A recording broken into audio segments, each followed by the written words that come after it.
Comment lutter contre l'obstruction parlementaire et les groupes qui déposent 3000 amendements juste pour avoir plus de temps de parole?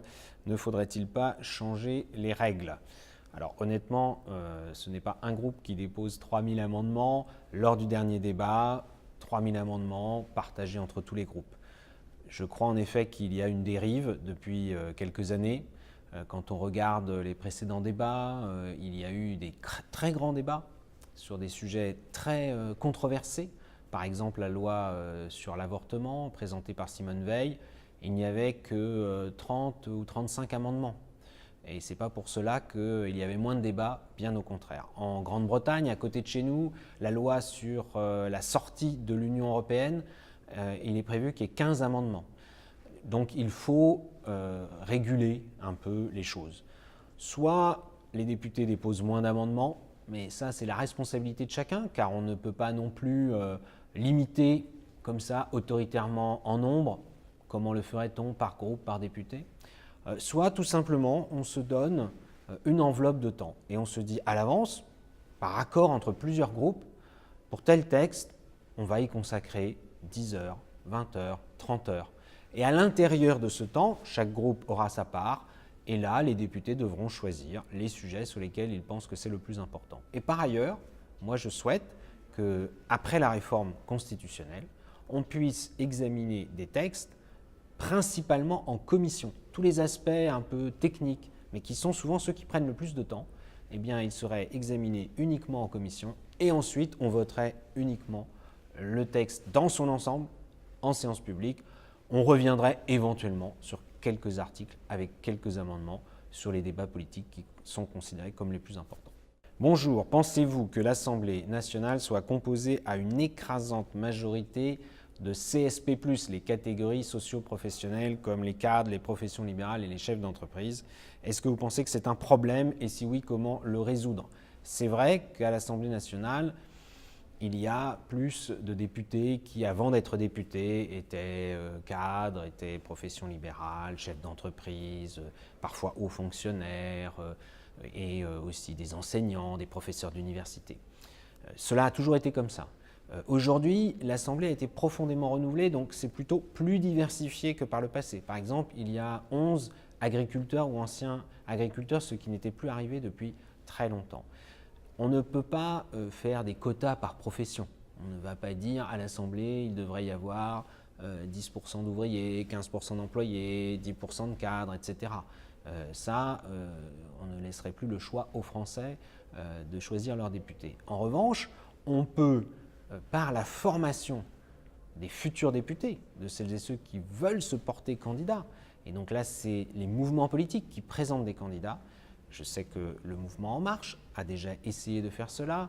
D'autres mouvements ont par le passé, à une époque plus ancienne, le Parti communiste français formait des ouvriers, des employés, des enseignants pour être des candidats qui aient une chance d'être élus à l'Assemblée nationale.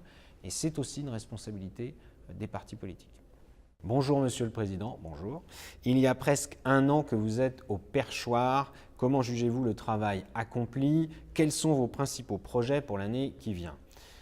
Nous avons accompli beaucoup de travail. D'abord, les députés ont beaucoup travaillé et c'est normal. Les députés, comme dans d'autres mandats, dans la première année, en général, il y a beaucoup de textes. Dès le mois de juillet, on a poursuivi au mois d'août et depuis le mois de septembre, j'ai envie de dire, on n'arrête pas.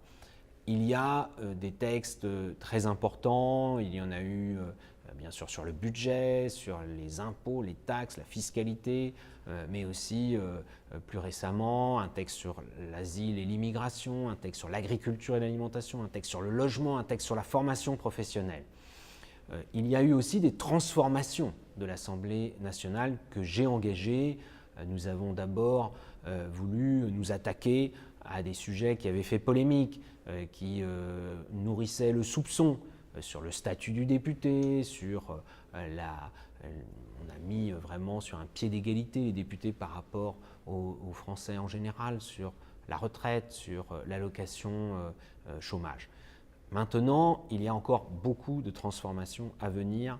Nous ne manquons pas de travail pour les années qui viennent. Pour les années qui viennent, à la fois bien sûr sur les projets de loi, mais aussi sur le fonctionnement de l'Assemblée nationale. Et en tant que président, j'ai une responsabilité particulière pour faire aboutir la réforme de la Constitution, puis la réforme du règlement, qui permettra notamment d'avoir des débats mieux organisés, plus clairs pour les citoyens qui veulent suivre les débats de l'Assemblée, et aussi des pouvoirs renforcés pour l'Assemblée, notamment l'évaluation des politiques publiques, l'évaluation de l'efficacité de la dépense publique. Comment faire en sorte que l'Assemblée nationale retrouve une utilité et une force de création législative? Pour l'instant, c'est le gouvernement qui crée la loi au lieu de veiller à son application. C'est vrai que la théorie selon laquelle le gouvernement ne serait là que pour exécuter ce qui serait décidé par le Parlement, on dit le pouvoir exécutif, le pouvoir législatif, cela fait très longtemps, depuis toujours, que la loi, elle est votée après avoir été préparée, d'abord par le gouvernement, mais aussi par le Parlement. Moi, je souhaite que dans les transformations de notre fonctionnement, on retrouve de l'espace pour l'initiative législative des députés. Des députés qui, évidemment, ne peuvent pas le faire tout seuls, donc les groupes, ou parfois à plusieurs groupes. Les députés auront d'autant plus de légitimité à faire adopter de nouvelles lois qu'ils auront pu s'appuyer sur leur travail d'évaluation des lois existantes. Et c'est vraiment en développant ce travail d'évaluation, est-ce que les lois existantes sont bien appliquées? Est-ce qu'elles répondent bien aux objectifs qu'elles s'étaient fixés? Voilà les questions qu'on doit se poser avant de voter une nouvelle loi.